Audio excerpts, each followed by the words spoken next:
Good evening.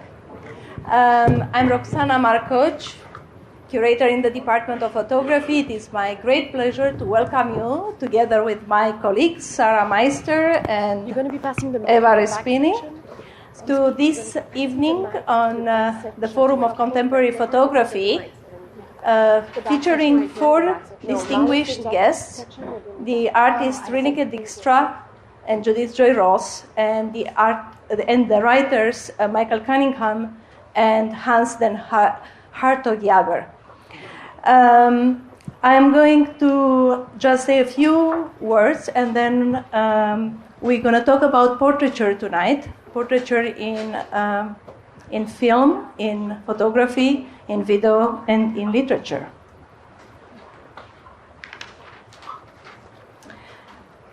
Rineke Dijkstra has, since the mid-1990s, gained international recognition for her penetrating photographic and video portraits that you can see here. We're going to roll this, in which she explores the existential vulnerability of subjects caught at a decisive moment of transition, usually from adolescence to incipient adulthood. Rineke's work was first exhibited at MoMA in 1997 in New Photography 13, and the museum has collected and shown her work ever since. Rineke's work has been featured in numerous international exhibitions and biennial, and is currently subject of a major mid-career retrospective that just opened at SF MoMA, and this summer is also coming to New York at the Solomon Guggenheim Museum. Most recently, Rineke's time-lapsed multi-year study of Almerisa, which she began in 1994, was included at the Museum of Modern Art in the exhibition Pictures by Women, A History of Modern Photography. And we have invited Rineke tonight to suggest three participants for this evening, and she selected Judith, Michael, and Hans, who each in distinct ways have had a profound impact on her work. Michael Cunningham is a major force in American literature. His novel, A Home at the End of the World, was published by Farrar, Straus, and Giroux in 1990 to wide acclaim. Flesh and Blood, another novel, followed in 1995. His celebrated 1998 novel, The Hours, won the Pulitzer Prize for Fiction and the PEN/Faulkner Award in 1999.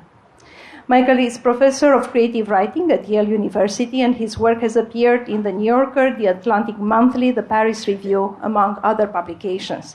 His story, White Angel, was chosen for Best American Short Stories, 1989, and Michael is also the recipient of numerous awards, including a Whiting Writers Award, a Guggenheim Fellowship, a National Endowment for the Arts Fellowship, and a Meitner Fellowship from the University of Iowa. His new novel, titled By Nightfall, was published in 2010. Over the course of the past 30 years, Judith Joy Ross has produced a remarkable body of work focused on portraiture.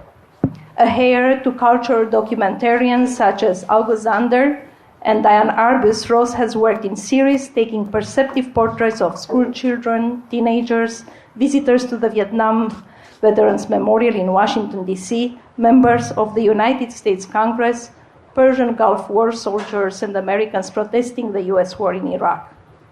Judy's first forays in color photography led to a new body of work, which was recently on view at Pace McGill Gallery. Judy's work was shown at MoMA in the very first New Photography exhibition in 1985, and since then exhibited internationally. Her work was also subject to a monographic study authored by Susan Kismarik and published by the museum in 1995. Most recently, her photographs were featured at MoMA in the exhibition Pictures by Women, A History of Modern Photography.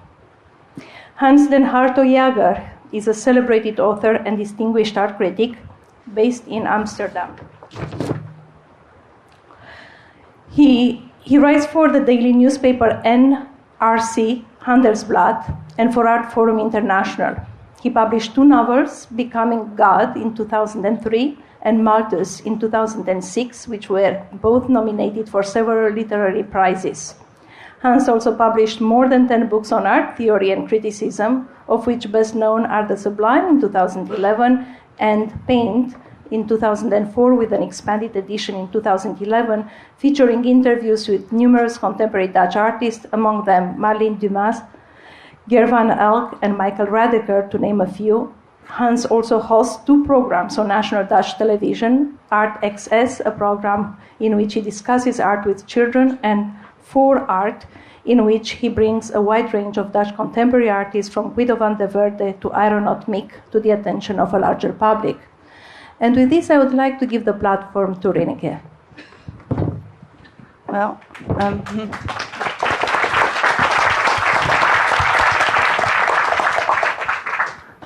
good evening. Well, thanks all for coming.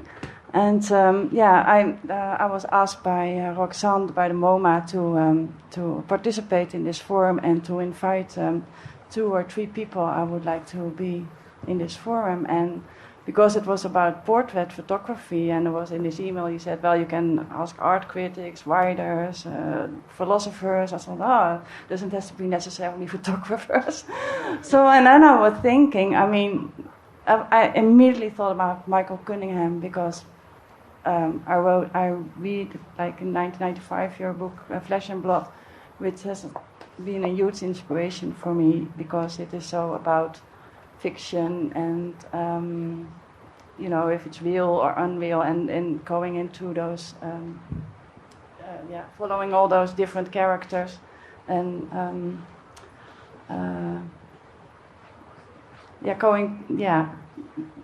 and understand them in these different chapters where you go into their mind. It's quite amazing. And Judith, I saw your work first in 1995, I think, in Triennale, in I think it was somewhere in Germany, and it was that Vietnam Memorial Day, and then later I found out that we have quite a lot in common. I think the way we work and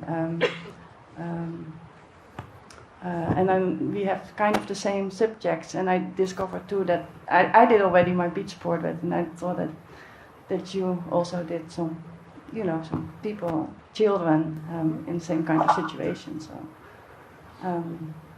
well, Hans is a very good art critic from the Netherlands. I really like his critiques because he's very open-minded. He when he writes about something, he's approaching it with sort of openness, and there's always sort of question and something what you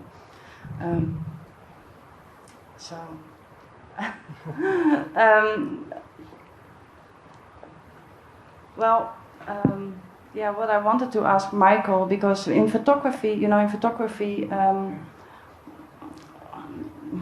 when you make a photograph, you only spend the photo session almost lasts like 20 minutes or something, and you really have to work from that moment. But of course, you can, as a photographer, you work from reality. You work really from something what is already there, and you have to invent everything. So I was just wondering how that works for you, how you invent your characters. Yeah, I was thinking about that because I thought the question might come up, and I'd really like to hear from the photographers about your relationship to your subject. I of course, as you say, spend a lot more time with my invented people than you do with real people. I always start when I am imagining a character from a position of disdain. It's a slightly peculiar way of working, but it's how I've always done it. My first thoughts about these people is about their vanity, their cruelty, their shallowness, their greed, and then in the process of writing about them, I begin to forgive them and to love them. that seems, for me, to be the best assurance against sentimentalizing them. Because I can run a little sentimental. You know, we all have our peccadillos that threaten to destroy what we do, and I can be a little like, oh, look, a person, which is, you know, a perfectly fine attitude to bring to life, but not such a good one to bring to fiction. So, yeah, for me, I start from a basis, a sort of foundation of flaw, and think, what a shitty little person this is, and then build them up from there, which not only helps keep me from getting too sentimental about them, it seems to make them feel more real. Because when you start from the nasty stuff that they'd rather keep secret, it stays a little secretive. You know, you get a kind of layered effect if you start conceptually with the stuff your characters least want the reader to know about them. And I would love to hear about your relationships with your subjects and whether they change at all during the course of a shoot. Well, shall I say something about it? Well, it's a different kind of relationship. What I already said, it's only like, you know, that for instance, when I was doing the beach portraits, I went to the beach and I asked people if I could photograph them. And for instance, this girl, I was not really intending, well, actually, you know, what I wanted to do with my photographs, I wanted to, very important in my photography is that I try to find a natural, you know, I want to photograph the natural pose, and I don't want to give a lot of directions, and it's always like, you know, I work from observation, and so I have to comfort the people first, and then, you know, from that, and you know, and also it is a kind of a reconstruction of a moment, because we, both Judith and me, we work with a large format camera, which is a really slow camera. And it's like, in a way, you know, and everybody gets always nervous from a camera, so, you know, the people try to, you know, to give another image of themselves, and it's a sort of paralyzing, you know. I have it myself too. When somebody takes my picture, you suddenly start to be really aware of how you look like, or how you, and yeah, you try to reveal this as well, but it's like it becomes too conscious somehow. So I always try to find that moment of that people really don't think about it, because I think then it comes out more natural, and that's what I'm looking for. So there was this girl on the beach in Hilton Head Island who sort of approached me. She was with a friend, and I was photographing somebody else, and she came to me and she was like, "Wow, what are you doing?" And well, I looked at her and I thought, well, she's not really my type, but I'm interested in. So I said, well, you know, maybe it's getting dark. I took some Polaroids of her and her friend, and I said, it's getting dark. Maybe, you know, if you want to be photographed, maybe come back tomorrow. And I said, really, please, you know, it's really natural, and you know, like, you don't have to wear makeup or whatever. Don't worry, you know, just in the natural pose. So she came back the next day, but I think she had been fantasizing about being photographed by a professional photographer. So she made up a whole kind of story, and and I didn't give much directions, and so she was a little bit uncomfortable, and then the wind started to blow. There was a lot of wind that night, so the hair was going all directions, and she was really sort of uncomfortable. So I thought, you know, I just make a Polaroid, and then it's fine, and everybody's happy, and give her a Polaroid. And then, so I took some color portraits as well, and then it ended up in, like, I like that picture so much because it was a sort of an attempt to look beautiful, not, you know, not the perfection itself. So.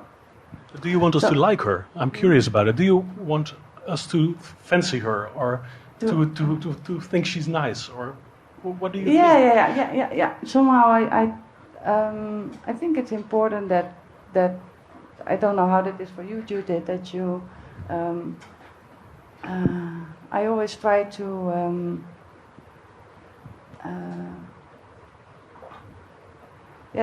understand them in a way, or to well, maybe I replace myself in them as well.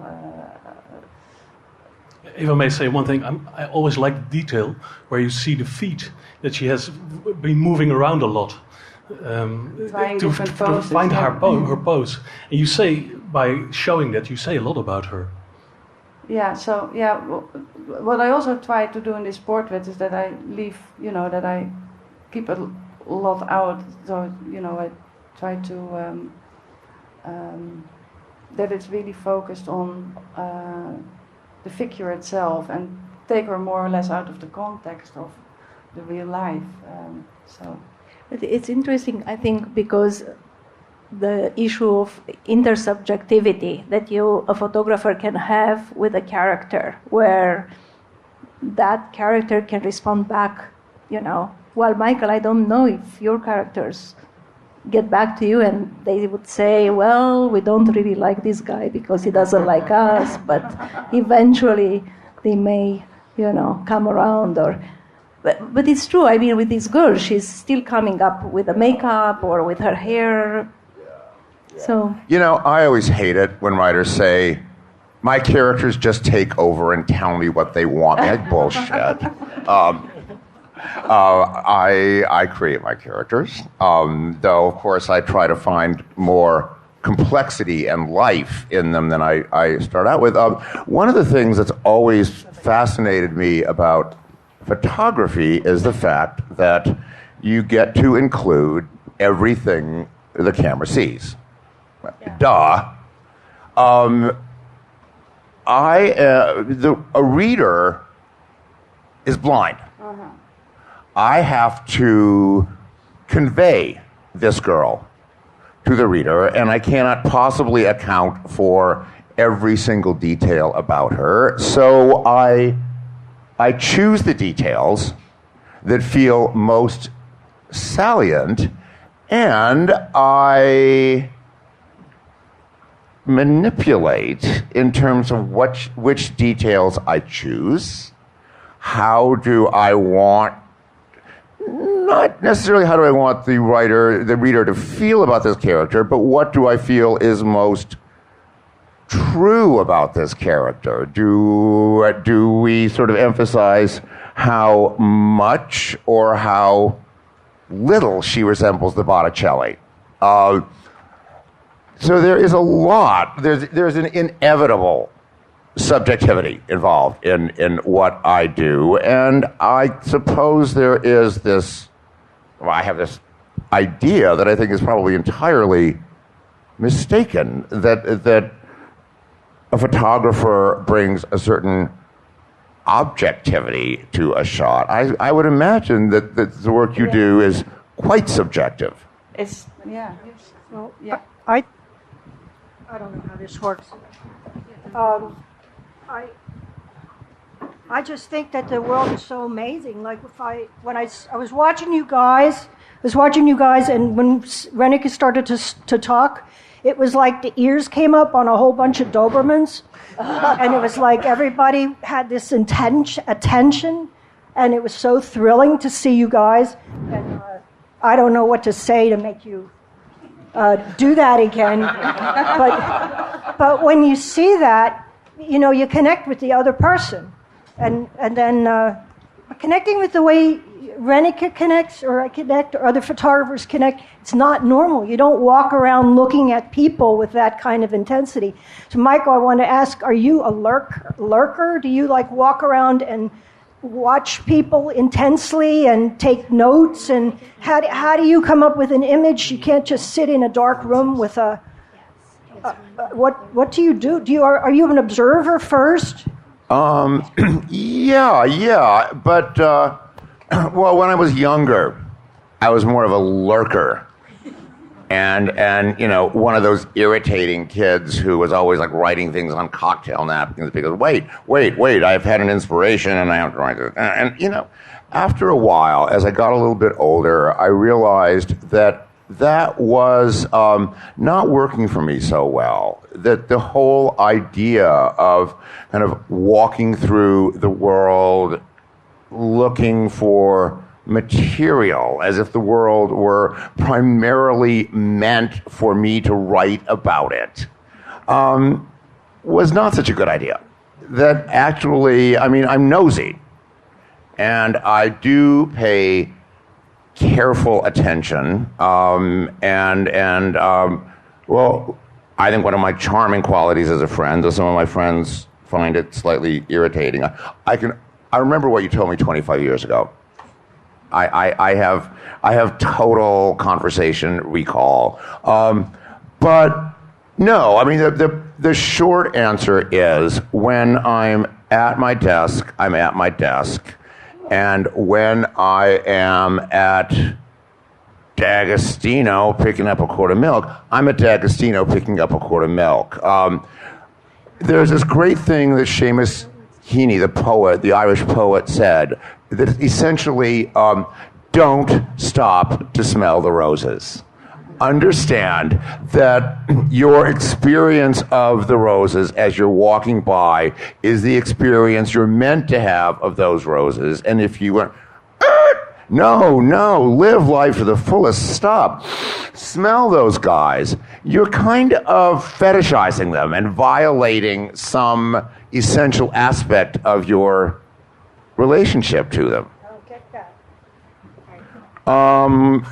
Well, let's see. Well,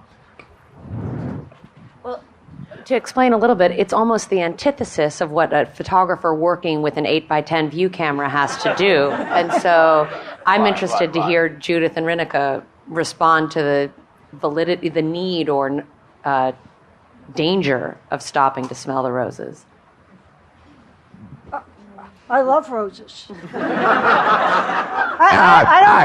don't have a sense of smell. I don't have a sense of smell, but I don't understand. I mean, my experience is like I'm not quite really here in the world most of the time on purpose. Yeah. But then if I'm going to photograph, I'm on. I'm like a predator. Yeah. And I feel a little guilty about how much I will choose to see. So the other day I tried to say, hey, I'm at the grocery store. I'm a miserable son of a bitch because somebody's in front of the asparagus too long, and I'm complaining in my head. Why don't I just stand here and look, pretend I had a camera? Why don't I look at the world? And then my egotistical, self-centered part goes away. The world becomes big as it is, and I see something. Well, you know, I think one of the reasons to have artists talk like this is to understand how very differently we all work. It's whatever works for you, right? And I need to just walk right by those roses. See them, but not stop for them, not change my... How can you write about them then? Where do you write about roses? Because what I have in my mind is the quick blur of white and green, and that is what I want from those roses. If I'm sitting in a garden, I'll look at the roses. I'm talking about not being so self-conscious about stopping in my tracks and taking in something that I hadn't meant to take in. That doesn't make any sense to you at all, does it? Judith, may I ask you, when are you triggered to photograph someone? What does appeal to you? When do you decide? I have to get off my ass and get out of the house and make myself go do it, because I'm very whiny about everything, and I'll be at home whining about stuff, and then I'll say, okay, now I have to do this project, and then I'll go out, and then I'll have my antenna on to look for what that is. For example, when I photographed people at the Gulf War on Red Alert, It was just that. I had been pitying myself for about 2 months straight. I was almost non-functional, and I got out and I went to the armory, which I live right across the street from, because I've been photographing people with jobs. These people have jobs, and I like people in uniforms.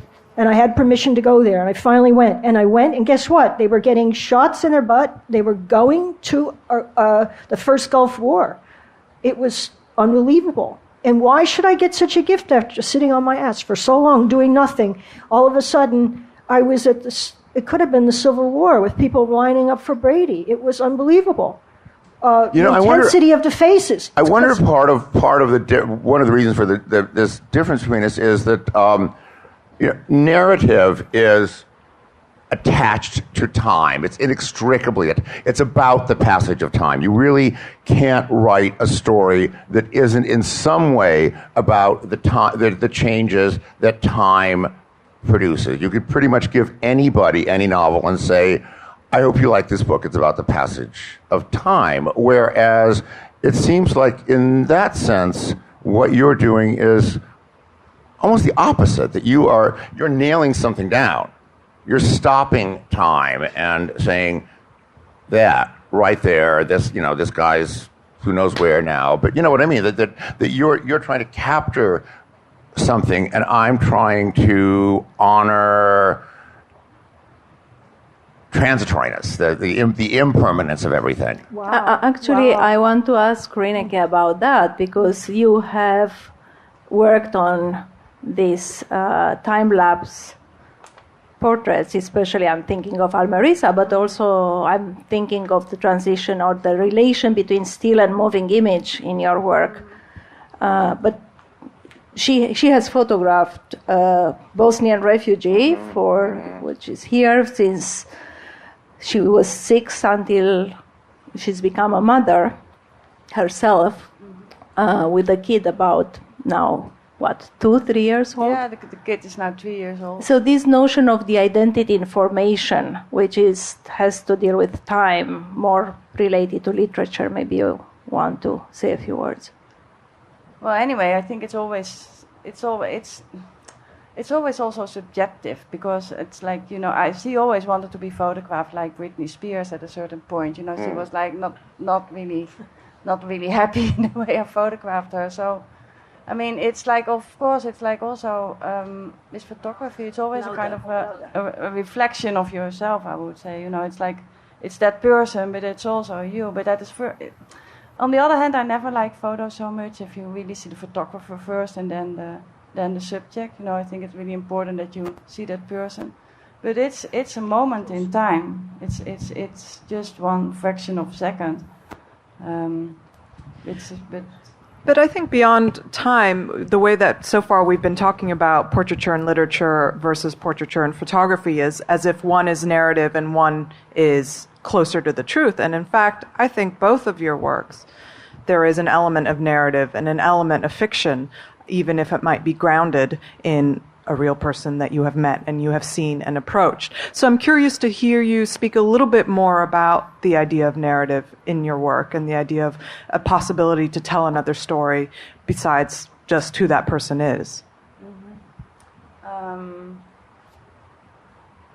Well, yes, I described this birth, I think. I leave a lot of things out. I never like pictures so much when you explain everything. And so when I'm photographing somebody in his house or something, or then I try to keep it as simple as possible, just because I think that wardrobe there, it gives sort of an indication of a room.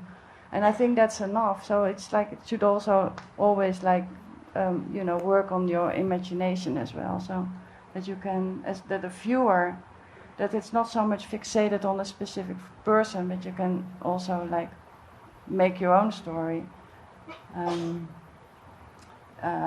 But yeah, I'm really into. I like details a lot. What always interested me in both your work is that you seem to have some building blocks, like a big bucket with blocks, and you want to keep it as empty as possible. But you make the reality, and and show little detail, but make the story with as little detail as possible, but try to have them suggestive. And it seems to work for you, Judith, too. I don't know about little detail because I use an 8x10, which has very little shallow focus. So I have to throw most stuff out of focus because I don't have depth of field like with a 4x5. You have a flash, and she could get fabulous sharp. I, in fact, did not even know until recently, how stupid I am, that 4x5 and 8x10 had different depth of field. I couldn't understand why I couldn't get trees from 15 feet away to infinity in focus. I thought, what's my problem? I am a moron. That is the problem. So now that I, anyway, oh, by the way, speaking of time, when I was at the Vietnam Memorial, I was trying to get people to, in the future, recognize that this is who we are. We did this. We spent 20 years killing North and South Vietnamese, some 3 million people, and 58,900 and some Americans gave their life to do that. And I was always hurt by the Vietnam War, always. I grew up watching it on TV. What the hell? Anyway, how these images came up, I have no clue. I just knew that this guy meant something. This kid meant something. I didn't know what it meant. But he's looking at the memorial. And I wanted people, in terms of time, to remember that this is who we are. We did this. Otherwise, I don't think time is really important in my pictures. I'd love to hear you photographers, talk a little more about something that came up earlier about sort of overcoming your subject's self-consciousness about being photographed. Because I'm pretty okay about having my picture taken, but in the back of my mind there is that, please don't make me look like Brezhnev. And it takes a little work, even at this point, for me to get over that vanity thing and just say, okay, take a picture that looks like me. Is that something you actually that must come up with? Yeah, of course. I mean, and when you talk to somebody, when you just, when you talk, then I think then somebody is real, and then the intervention of the camera, that suddenly disappeared, and people start to feel uncomfortable. But yeah, I think that I was really thinking about that too, and with a 4x5 inch camera, that really doesn't help, because how do you get something natural? With I mean, it's not a snapshot camera that you make a quick picture. It takes a lot of time. So I don't know how you do that, Judith. But I'm like a grifter. You what? I'm like a grifter. I'm somebody that can talk people into anything because I get so excited about them.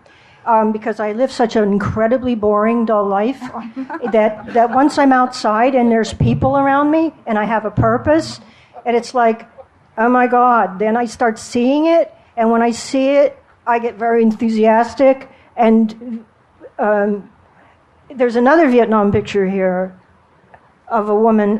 Never mind, it's way at the end. But anyway, I tell people, and I'm very excited, that one. I made the mistake of telling her I thought how beautiful she was. She doesn't understand. My idea of beauty is not a conventional one.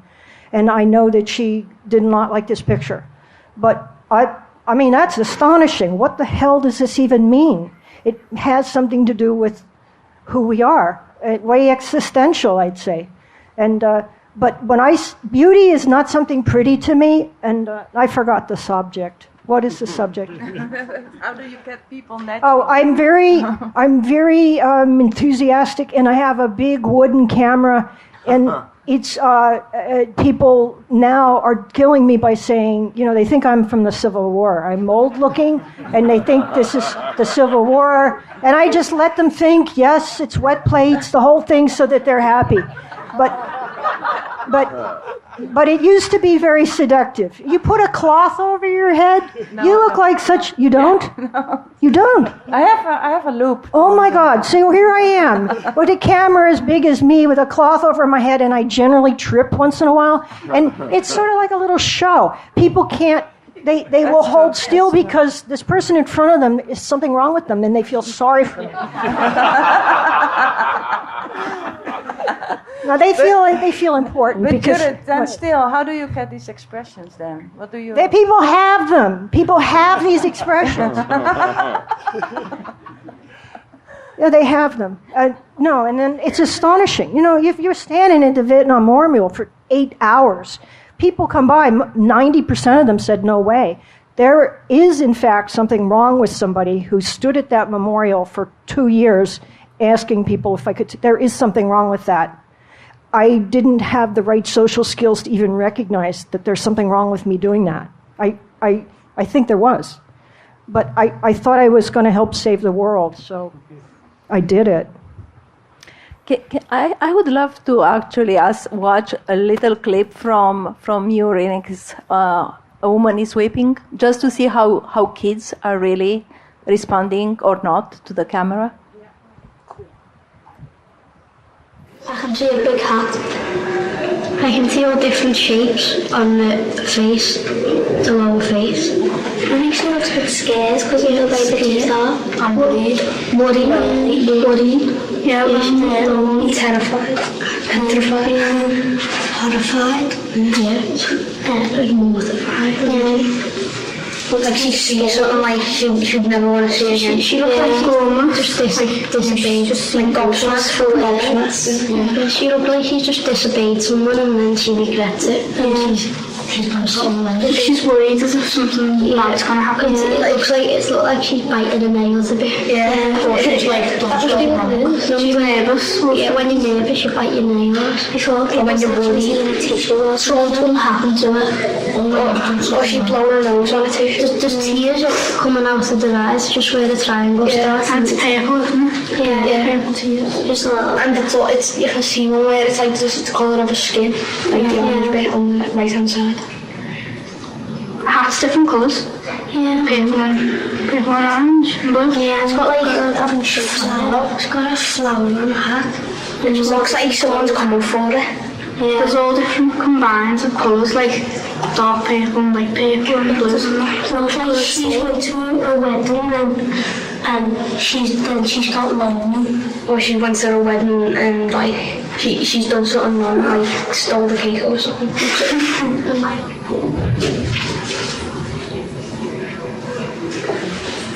She got abandoned. Yeah, because when she was a child or something. I think no one likes that. Yeah, I think she regrets the mistake what she's made. People are scared of her, like, you know, and they don't want to, like, because she's born to be with her. Like, because there's all different hair and clothes. Do you want to interact with her?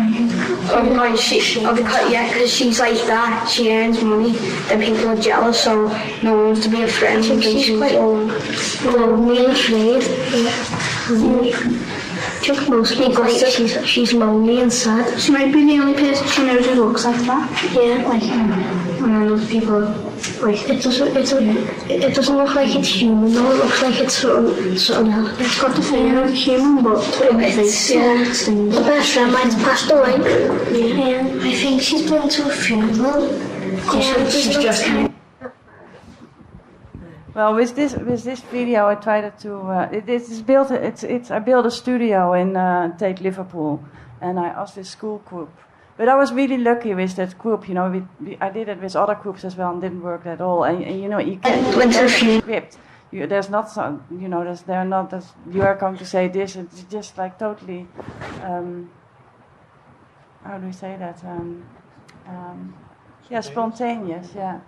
So the only thing I wanted to have them in the studio. I started to do that in Tate Modern, in the galleries itself. But I want to control the light, and I want to control the sound, and I wanted to have them, you know, that concentrated. So in a way, I tried to recreate a situation. But then, of course, you need a lot of luck, and I think it worked really well with the cameras that you. Were they aware of the camera? Yes. But I work with very small cameras. So I started to... I thought I wanted to work with really good cameras, but then I thought, no, this is going to be too intimidating. So I worked with this really, like that camera there, that small ones. So I think that was important. It seems to me too that one of the points of portraiture in any form is to reveal something of the subject's nature, right? I mean, that's sort of whether you're John Singer Sargent doing unflattering society portraits on the sly or whatever. And on one hand, I really envy the ability to aim a camera at somebody and get the whole thing, from the locket to the nose to the feet. But I brought a couple little passages from some of my favorite writers. I just want to read one, if I may, which seems to me like a kind of remarkable example of what you can do if you are, you could say, deprived of the visual. You could even say freed from the visual. This is Alice Munro, the goddess herself. And this is the first time we see this woman in this short story. She had remarkable strength for lugging furniture about and could do a man's job, like putting up storm windows. At the start of a hard job, such as ripping the wallpaper off a whole room, she would settle back her shoulders and draw a deep, happy breath. She was a big, firm woman with heavy legs, chestnut brown hair, a broad, bashful face, and dark freckles like dots of velvet. A man in the area had named a horse after her. I mean, obviously, you can't do that with a photograph. But you know what? I'd love to talk about the subjectivity involved, how you go about getting something more than just where the features happen to be located on the face.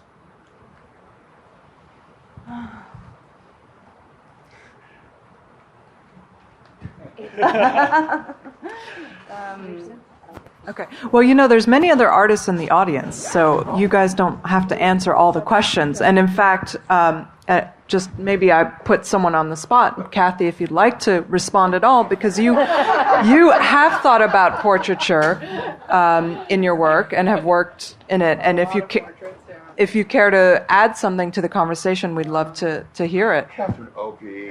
Oh, God. Oh. Excuse me. I'm having a moment. Catherine Opie, I love you. I love you. It's like a 15-year-old meeting Britney Spears. Well, it was funny when you read that passage. I actually thought you can do that in a portrait. I mean, it's fairly. I was interested in that. It's actually fairly easy to do that in a portrait. Mm-hmm. But the question is the relationship of the photographer to the subject in terms of ideas of empathy. And so that's really where it comes into play in relationship to how much any photographer decides to kind of push what they see that they may want to make abject versus trying to look at the subject in terms of also having empathy. And so that's the tricky question that we have to ask ourselves as people who are bearing witness in terms of making portraits. Sure. So. Well, I think different artists, whether we're photographers or writers, bring different degrees of empathy to what we do. Yeah. Empathy is not a requirement. No, it's not a requirement. No, I mean, you can absolutely, and it depends on what you're trying to do with any given body of work. But yeah. I mean, some people might look at your own empathy and not feel empathy whatsoever. Right. So that, again, it becomes subjective to a certain extent. Yeah. So. Yeah. But you want to try to shine some flashlight beam into those people.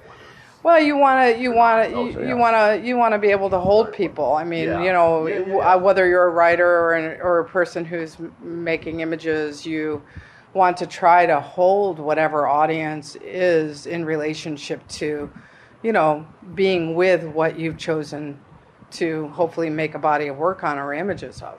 Right, right, because you were standing with a viewer or a reader looking at this person together, right? Yeah, yeah. May I ask, do you ever feel, maybe a bit of a bold question, but if you use the one you're portraiting, if you, as a photographer, are using the one who's in front of the camera, or is there always that empathy which makes it, acceptable? It becomes about editing. I mean, I have to say that the portraits I take of my friends, none of my friends like my portraits I take of them. And that's always been kind of weird. It's like, okay, I give them their portrait because they're my friend, but they don't want to live with their portrait that I've taken of them. And I guess that's just the way that... do people want to live with the portraits that you take of them? Well, no, not really. Well, I know that one of the mothers, after giving birth, is quite a tough picture. She has that photo, but she has a sort of a back room. She doesn't want to look at it all the time. But I think it's really weird to look at yourself anyway. And I think in the picture, what does it capture? What you know about yourself is when you look in the mirror. But if you look at your own picture, it's always like a sort of a shock. Oh shit, do I look like this? Yeah. Yeah. We'd like to take more questions, actually, from everyone in the room. Tina, I'm looking at you. I know you have something good to say. I was just thinking about, as far as retention, the amount of time when you're reading a book that you take as opposed to when you're looking at a photograph. And one would think or hope that you take as much time looking at a photograph as you do when you're reading a book, but I have a feeling it's not exactly the same thing. So that's different too, but more than anything, I think there's something about imagination and what goes on in my mind personally when I'm reading. And I've always felt, and everyone's going to think this is terrible, that my mind does more when I'm reading than what it does when I'm looking at a photograph. And that's terrible to say, but imagine not having anything there to look at and what your mind does, because there's, you kind of wander off. You might, in a sentence, you might all of a sudden go back in time. Well, you should do that when you're looking at a photograph too. But let's just say, just for one thing, just as timing goes, what your mind does reading, I think, is just very different than looking at a photograph, imagination-wise. Yeah, I agree. I mean, I think it's one of the... I think it may be the most unique aspect of narrative and poetry is the writer and the reader are making up this story together. We're all seeing the same photograph. We have different feelings about it, and we see different aspects of it, but we're seeing the same photograph. No two people are reading the same book. But no, isn't that the same with photographs too? They try to attend people in looking and see as much as possible and as often as possible. I think, isn't that what they do so well? I don't think I don't think people see what I see in my own pictures. It's a question of degree, but I do think there's a difference. I wish science was on top of this one. If we could put on helmets and say, everyone think of Anna Karenina. The differences would be amazing. Yeah. Exactly. And they would be more different from our memory of the images we've just seen. Yeah. Right? Right.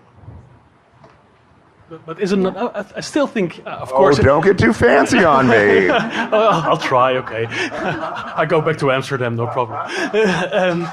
No, of course, but when I look from their viewpoint, what they try to do, I think, is try at a certain amount to have the same complexity. When you have a picture and you see it and it's done, it's a bad picture. It has to grow. It has to have possibilities. Isn't that? Yeah. No, please don't imagine that I am sort of trying to put one art form ahead of the other. I think they just have different properties.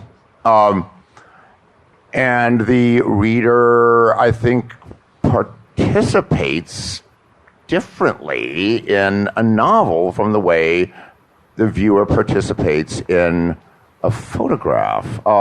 If it's seen for a second, like I was saying, novels are better.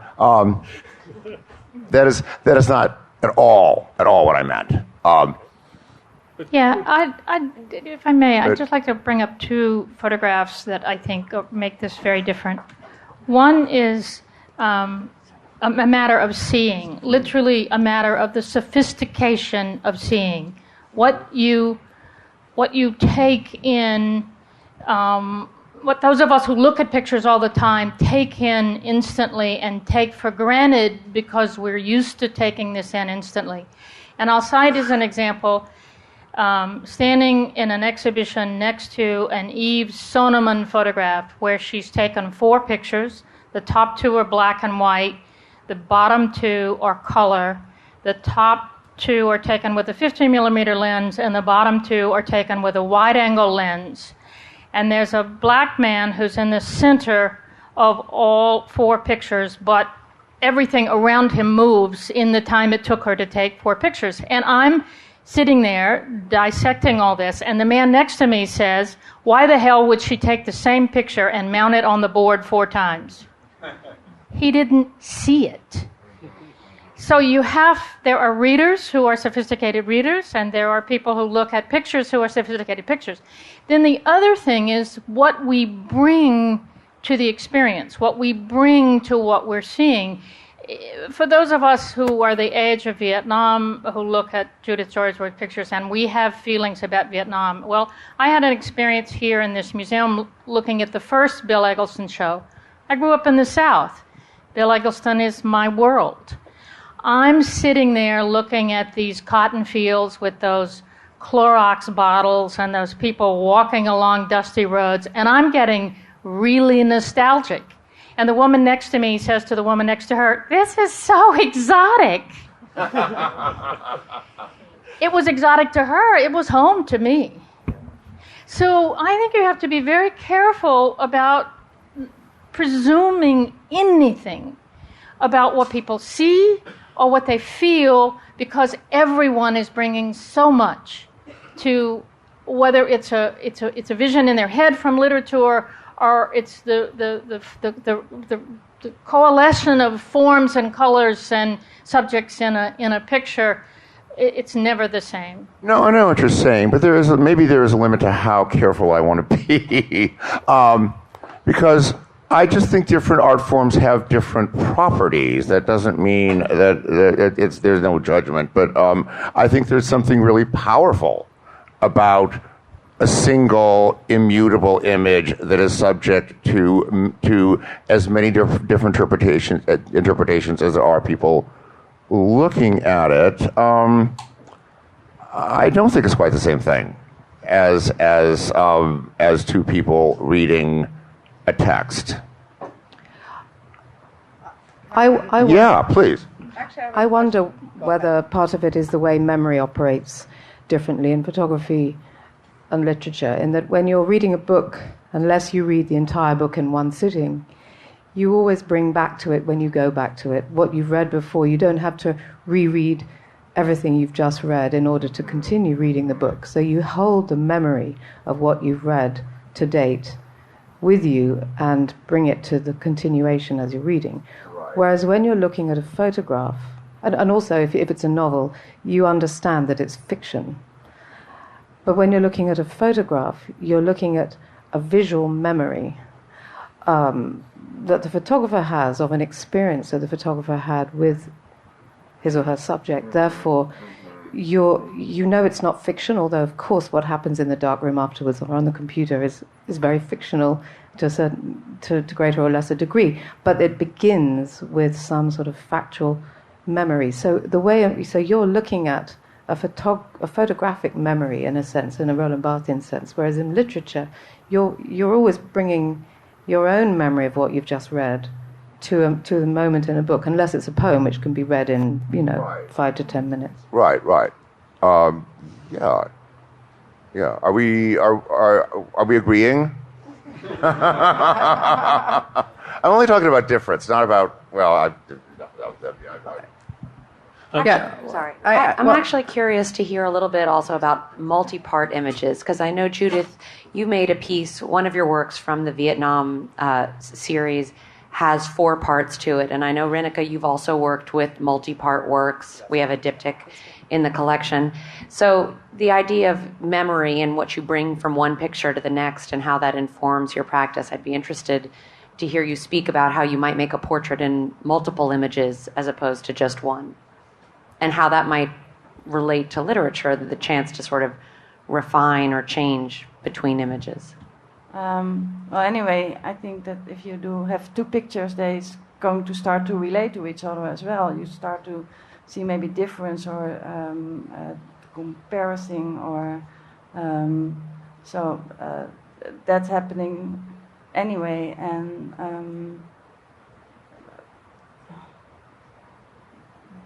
but I think, with literature, it's more. You get your own.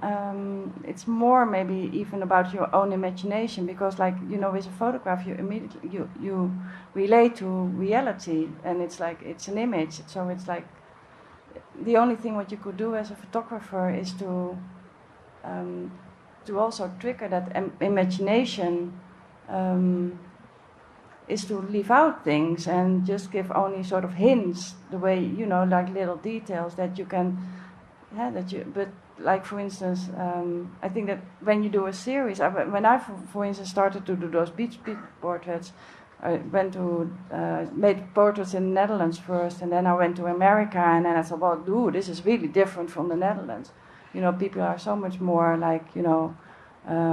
they read all these glamour magazines, and they try to look like that, and so I thought I wanted to go to Poland or to Russia, to an East European country, to see what the difference is.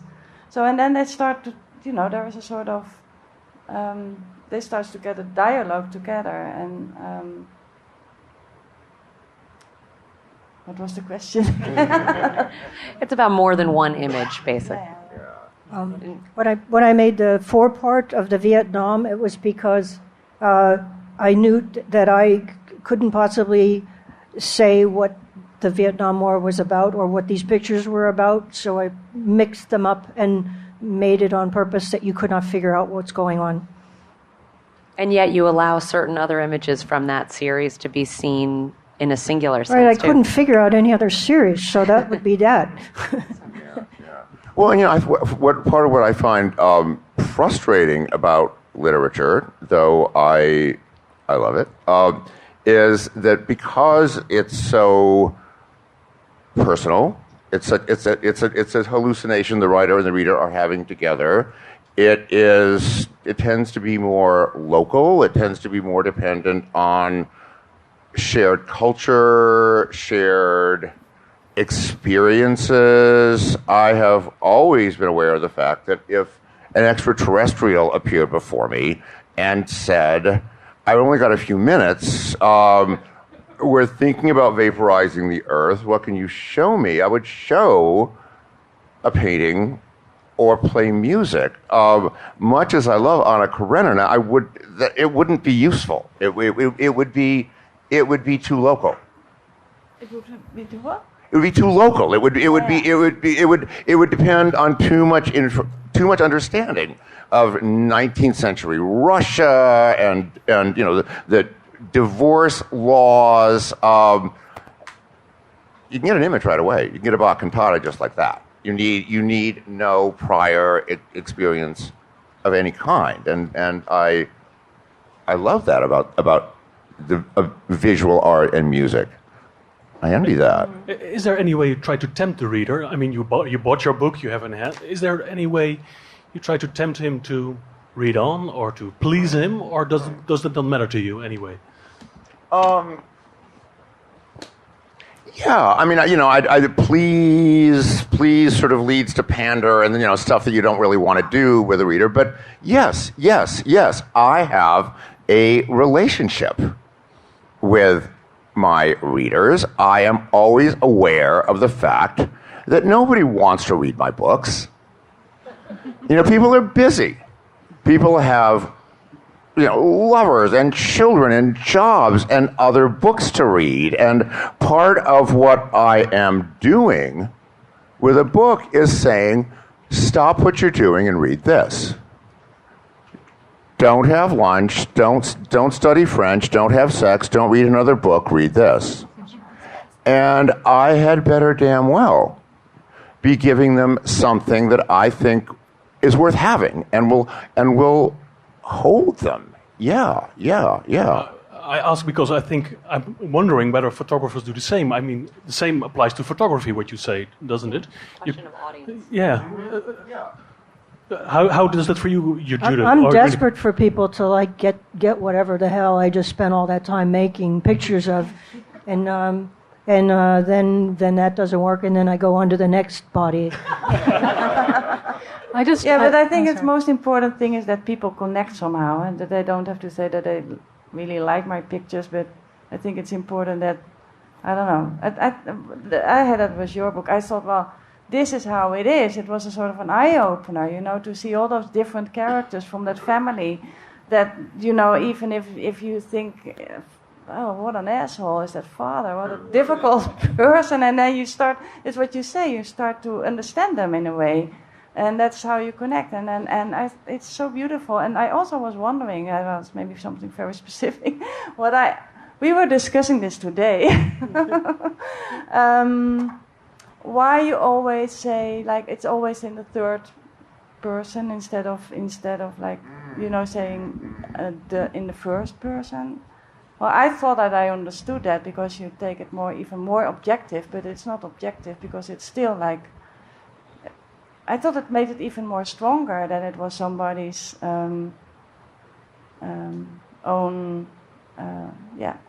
My first novel was written in the first person, and I might very well write another novel in the first person. I feel that this is an intuitive choice that you make right away and that you never reconsider, because it's about your distance or lack thereof from the people and the story you're telling. And I think, intuitively, before you start writing, how much distance you need from these people. Every now and then, I teach writing, and every now and then someone will say, well, I think this story, maybe you should tell this in the first person. And I was like, oh, no, they can't. They can't. That decision that's not discussable. That's too personal. That's already in the story's DNA. But I like so much sorry. I just wanted to say, to go back to what you were saying earlier, I don't think that you need any background to read a book to enjoy it and to get something from it.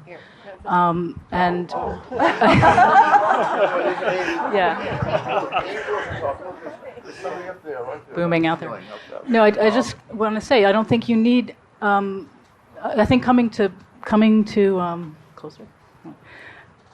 a book with fresh eyes is perfectly valid and what we look for, actually, I think.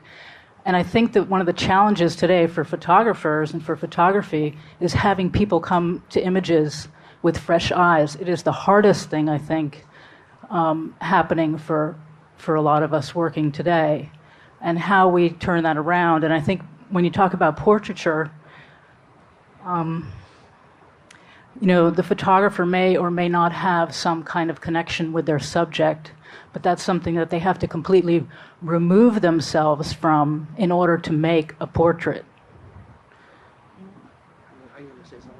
Yeah, I have it's an observation, but what I think you both have in common is you find people intuitively who don't have that many defenses. You don't deal in the debased coinage of celebrity, all those people who've got their image and their persona down, and it's the high school, the adolescents or the people in positions of stress leaving for war or having given birth, and I think that is in itself a fresh way of approaching the world. I want to ask actually Judith about the pictures of congressmen. And women. They had their identity nailed. In fact, they have people that teach them how to behave, but they hadn't met me. I'm working class person, and so I see the world through that way. And I love this guy. I love him. I researched the people I disagreed with were the most fun to photograph. Oh my God, because they were either wonderful or surprising. The people I really liked could be a bore, or they could be creepy, which was wonderful. Or they could have a head shrunken like an apple on top of shoulders that are 6 feet wide. This is Strom Thurmond. He had such charisma. He handed me this cheesy little President Pro Tem plastic keychain thing, and I took it, and I was so grateful. And I didn't like his politics at all, but he had this incredible presence.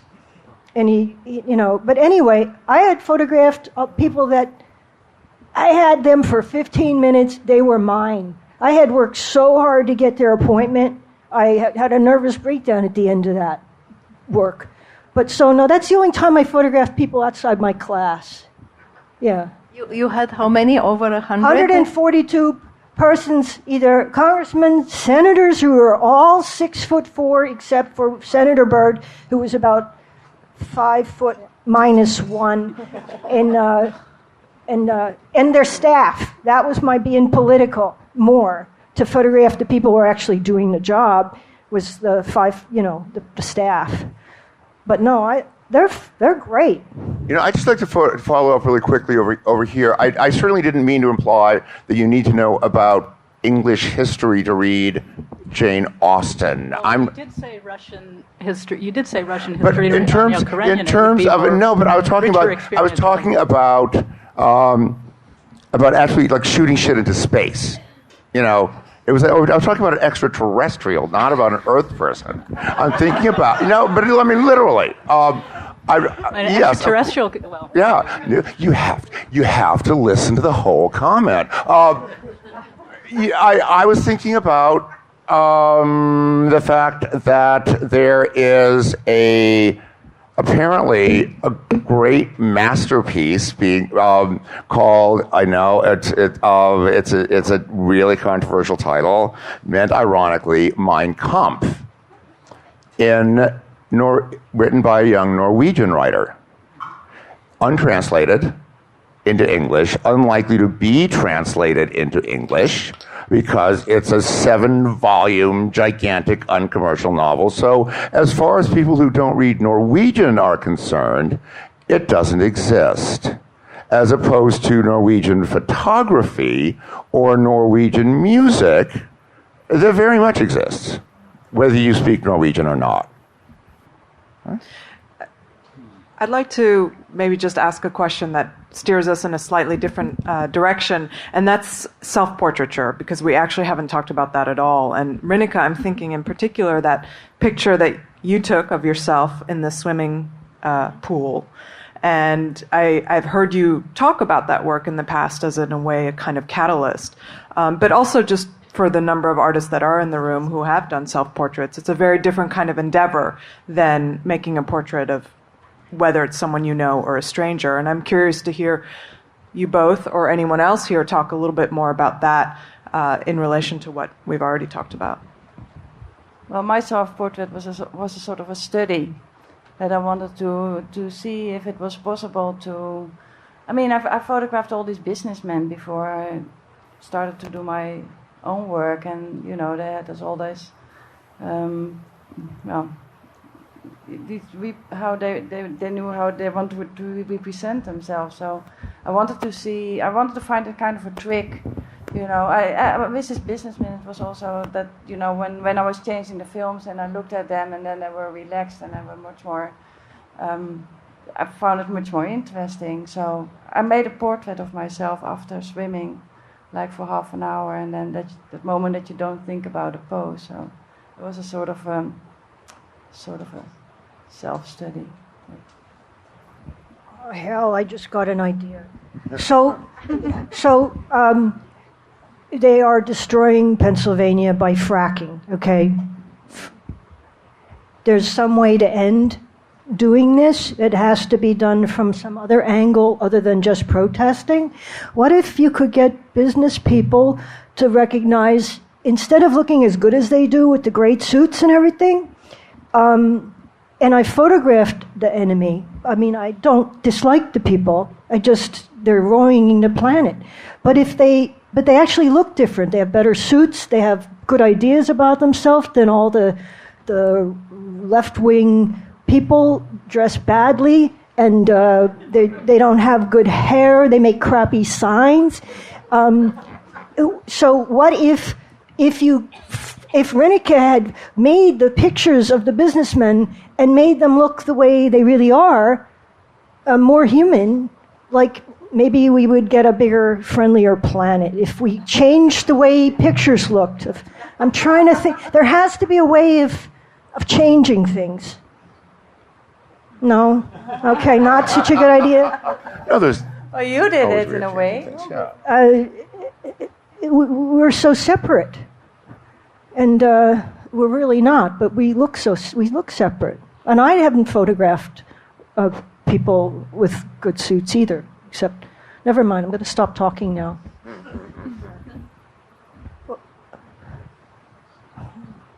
Actually, I'm interested in relation to what you are saying now about the way that you have created a portrait of American society through the soldiers, through the Vietnam veteran visitors, through the congressmen and women, through the through the children, through just because I live in a town in Pennsylvania, that's what life is. You vote. I photograph voters. I'll never do that again. I don't believe in it.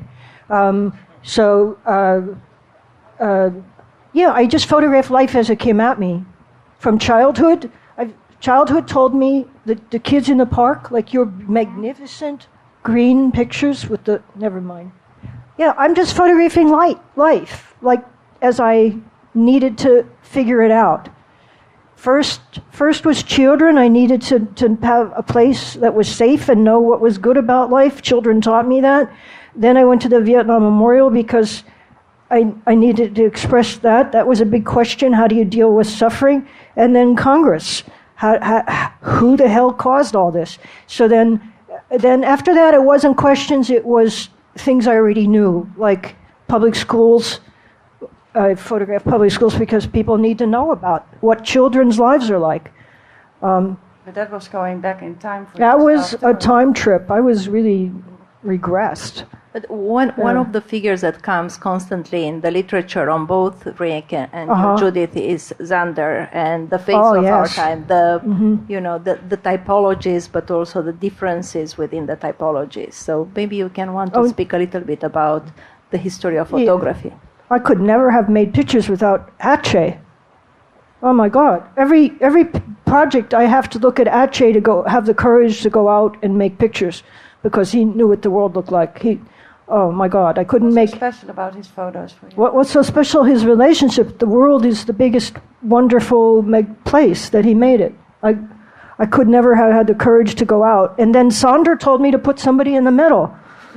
And I don't have to worry about where they are. And when you look at Sander, he understood people so deeply. I never understood that stuff about categories. I don't care about that crap. I just looked at how deeply he saw people. So then I copied him. You copied him and you didn't. Sure. But don't you think that it was that time when Sander made his photos in when there were no cameras at all, that it was maybe so much more easy to get them in a sort of like, just the way they were? No, it's attitude now. I don't know if I can photograph people because I'm so pissed off at them in general. What people are doing to the planet, I'm so angry. I have to find my soul. I'm now so alienated. I think it's about relating to people. for me. It's about relating to people, period. I want to ask you, Michael, how did you see the translation of the novel, The Hours, into the movie? Oh, the translation of the novel into the movie? I liked the movie, which may make me the only living author who has actually had a good experience with Hollywood. I thought they did a really great job. Partly, one of the things I was really thrilled about was that it resembled the novel in many ways, but it didn't feel like just some sort of addendum to the novel. Is one of the things that David Hare did, great English playwright, did the screenplay. It was one of the things we talked about early on. He said he was worried about being faithful to the novel, and I said, David Hare, beauty and hero. I am probably the only person in the world who could tell you this. You don't have to. I would actually rather see it transformed into another medium, and I'd rather see what you, David Hare, who I love and respect, will do with it. And it felt unlike the book in ways that were enormously satisfying to me. I felt like they found a film language in which to tell it, and I think maybe the biggest compliment I could pay to it is you could see it and have no idea that there was a novel involved. It would just seem like a movie, and I love that. Well, not to mention the fact that all the actors were just impossibly great. But yeah. Every now and then you get lucky, and a movie turns out well. It doesn't happen that often. It's movies are a whole other thing. But yeah. I was thrilled. Yeah, and I hate it when writers go on about don't mess with my baby. It's not a baby. It's a book. And it is neither more nor less than the best book you could write at that point in your life. And what you are doing as a novelist is leaving behind, when you die, whether sooner or later, a record of a life spent learning how to write novels by writing them. It's not a holy text. It's not the fingernail of a saint. It's liquid. And if somebody wants to take it someplace else and do something interesting with what you set down, great. But no faithful adaptations, please. I have a question for the photographers. And that is, I wonder if you've articulated for yourself a line beyond which portraits are ethical. If I think back to the first thing that Michael said this evening about how he creates characters, it's it would be amazing to hear a photographer say that he approached portraiture that way, like looking for the worst qualities in a person in order to create that kind of character. And I think even Kathy's response was pretty telling in that, we look for subjectivity and our empathy towards our subjects. So I wonder if you found specific cases in your photography where you think a picture just has crossed that line, or if you've created rules for yourself in order to prevent that from happening.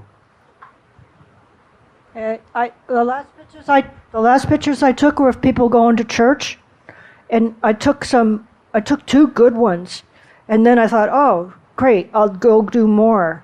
And I felt really like this one's wonderful. That was Jobs. Oh, he's magnificent. No, but when I went to churches and I found out, that's when I felt like a grifter. Like I could talk people into anything, and they all turned out sweet, and I felt like I was just using them, and I really didn't care about their religion. And with some of the religions I was photographing, I thought, I don't want to know what you think.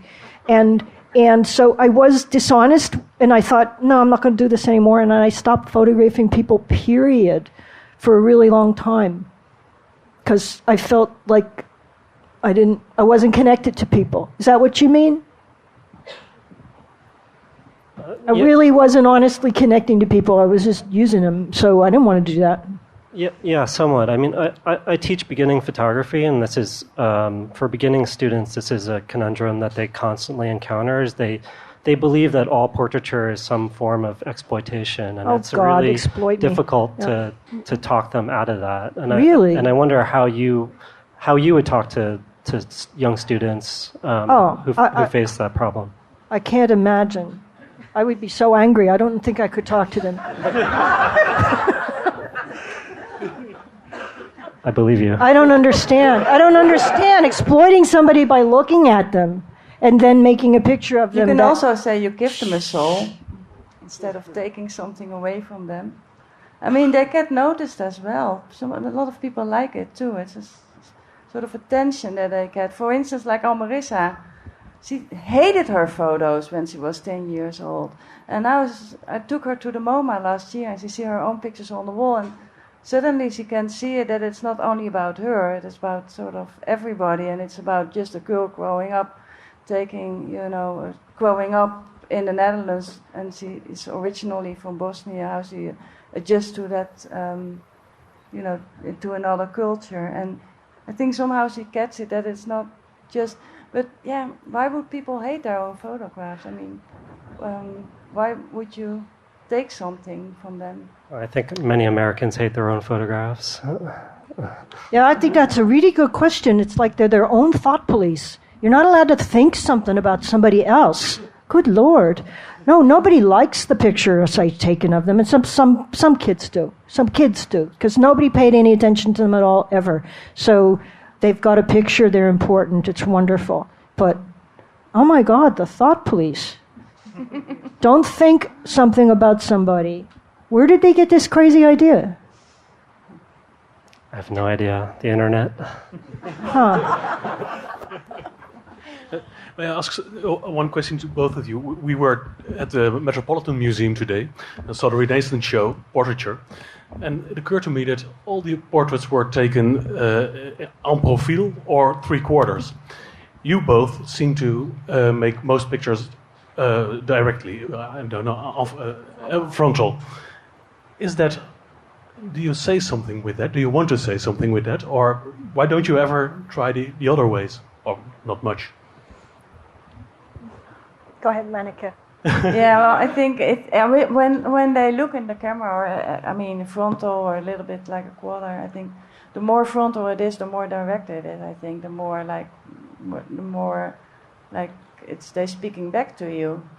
It's really sort of a confrontation. And what we saw this morning was this, like from our profile, it was just more sort of. Well, they got it from the Romans, didn't they? There was a sort of the medal thing, you mean? Yeah. It was a sort of how do you say that? Prestige or the. Yeah, like prestige relating to the Romans. Yeah, you mean, coins. Yes. Coins. Mm-hmm. Yeah. But Judith? Also, only time I took a picture from the side is a man looking at the Vietnam Veterans Memorial, which is incredible. It's one of those things. Oh, okay. I mean, everybody else is looking at me at the Vietnam Memorial. Hello.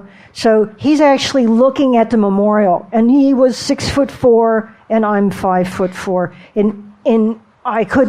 So it was a praying to God thing. Whenever you find yourself praying to God, that means picture is so important that you must pray because you want it so desperately. And so even as an agnostic, when there's a good thing, you pray. So that's meaningful because it meant something. I took a side picture.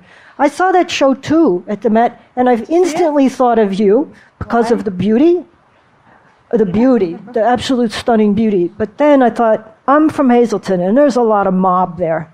And these guys look like a lot of brutes, like a lot of bad people. And I didn't like particularly, but the coin shapes of the faces. But the beauty of some of those were so much like you. Especially the woman, no? Mm-hmm. The woman were more like representing beauty, and the men were like the... But, yeah. But from the front, for God's sake, where else? I mean, from the top down? I mean, you know. But there were no frontal pictures, I think, in that show. So yeah, they needed Northern Renaissance. In looking at people. Yeah. Which you show both. Mm-hmm. Does that mean something also, that people look back at you and look at the viewer? And for me, always looking at Renike's pictures, maybe also yours, has a little bit of a battle. The people look back, you look through the eyes of the photographer. Well, you know what I mean. We make a picture together, that person and me. I'm screaming at them how beautiful they are. Don't move, or don't move something, and they give me something, and it's the world out there. It's not really about me at all. I think they're giving me something. We make a picture together. Yeah. They don't know what it looks like, though. I'm the one that knows what it looks like. And you, Renike? Is it the same for you?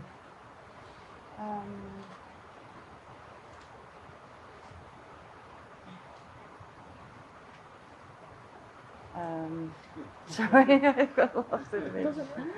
What? Doesn't have to be the same. Do you make a picture together with the person? Yes, but I think I take a little bit more distance than you take, somehow. You know, there is a sort of, there is always a connection, otherwise I can't photograph them. If there's nothing there, then I don't know what to photograph, but I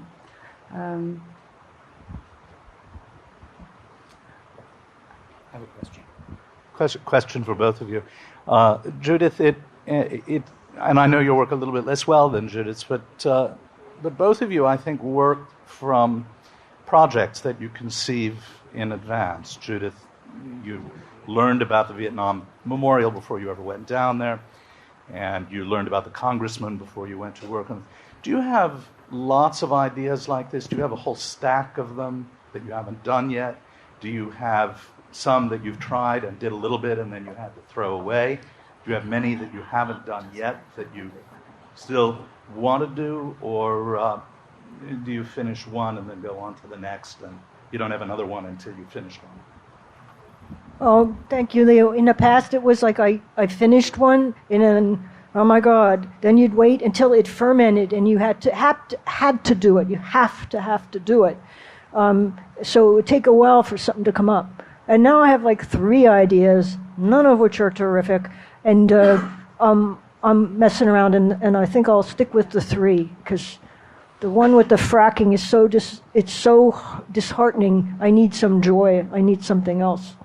So, oh yeah, not too many, yeah. And then sometimes you just go out for a day, and holy cripe, something just comes up, and then you shoot it again. Or maybe just you get really lucky for a day or 2. Oh yeah, I think a good subject, you have to just bump into it somehow, you know. It's like, it's not, I cannot sit at home behind my desk and think about a subject. I really have to see it somewhere, and then I think, oh yeah, that's what. And sometimes it takes a while. Sometimes you see something and then you think about it, and then don't know exactly how you want to do it, but then it comes always back. But I don't have some. That's always, I find it really difficult sometimes to get a good subject with everything in it, so that you can, because I like it to work for a long time on something, and then yeah. Are there any other comments and questions? I know there's many people out there who are practitioners who think a lot about portraiture, and we'd love to hear from you.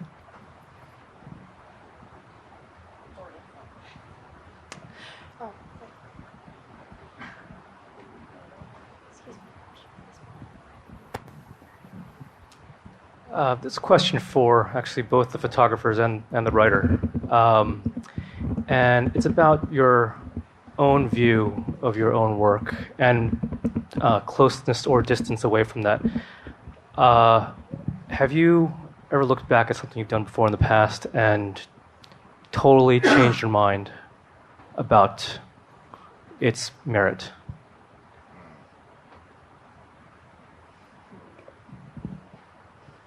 No. Yes. Yeah. I don't really go back and read old work, even with the novel that was just published. I'm fully capable of going to bookstores and crossing out some lines in individual copies.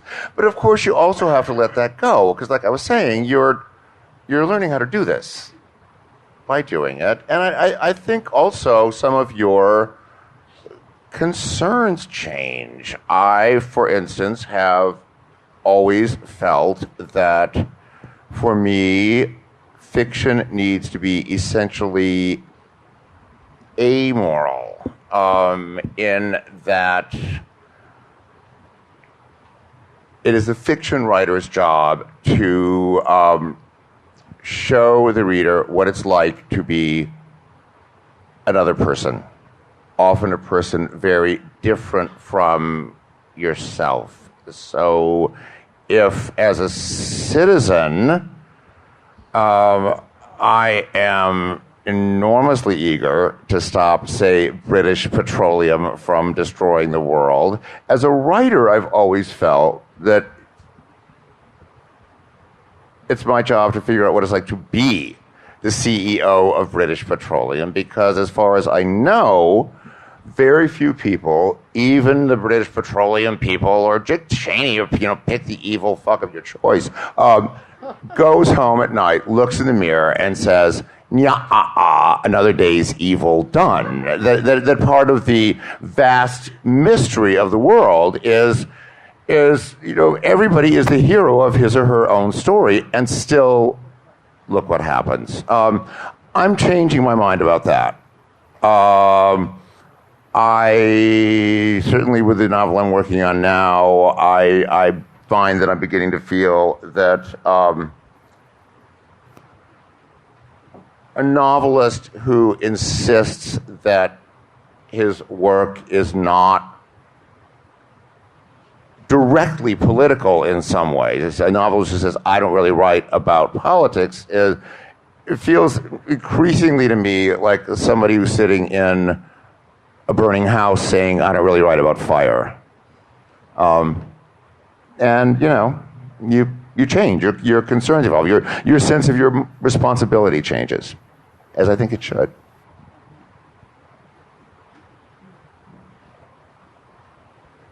Well, I want to invite all of you to continue the discussion more informally over drinks.